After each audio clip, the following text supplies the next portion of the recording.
The fourth start of the season for Carly Jackson. Her last start came about 3 weeks ago against Buffalo, her former team. And now able to gain the zone, looking for Sheppers, who is down the near side.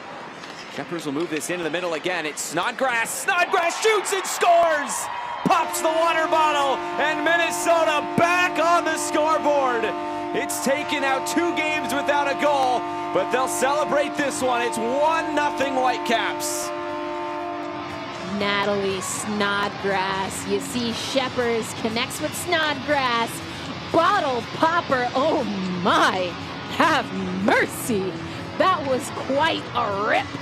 And those are 2 players that were just with the U.S. national team. As Eastwood was able to win that right back for Toronto, and they're coming back the other way.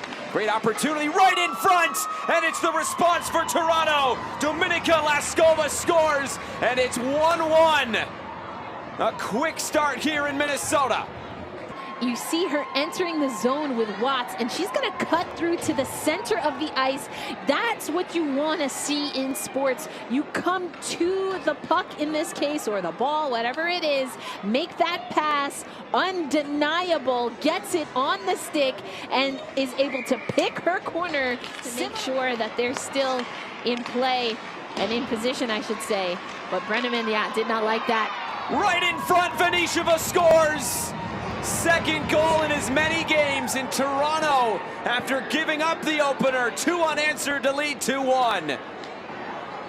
Vanisheva gets this to Tinker, who's gonna bring this, bounce it off the boards. You see Woods trying for a wraparound, a little bit of a blind wraparound, but couldn't get there. But Vanisheva coming down the slot in position and is in a ready position. She was well.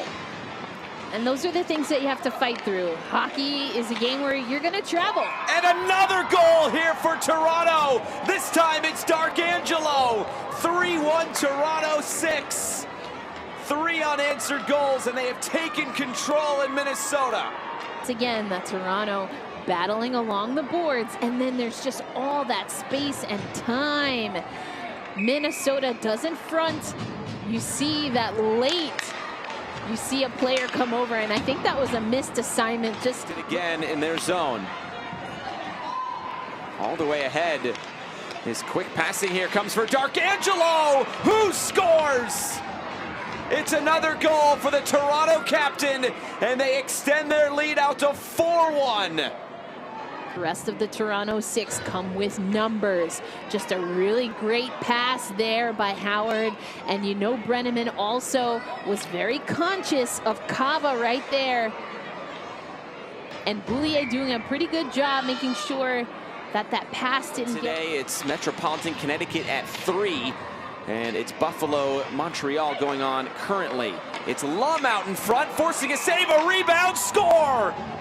Brenneman couldn't hold it, and Toronto has stretched this lead out to 5-1. It is 5 unanswered goals, and it looks like Laskova will claim it. For the Toronto 6, and just look at that.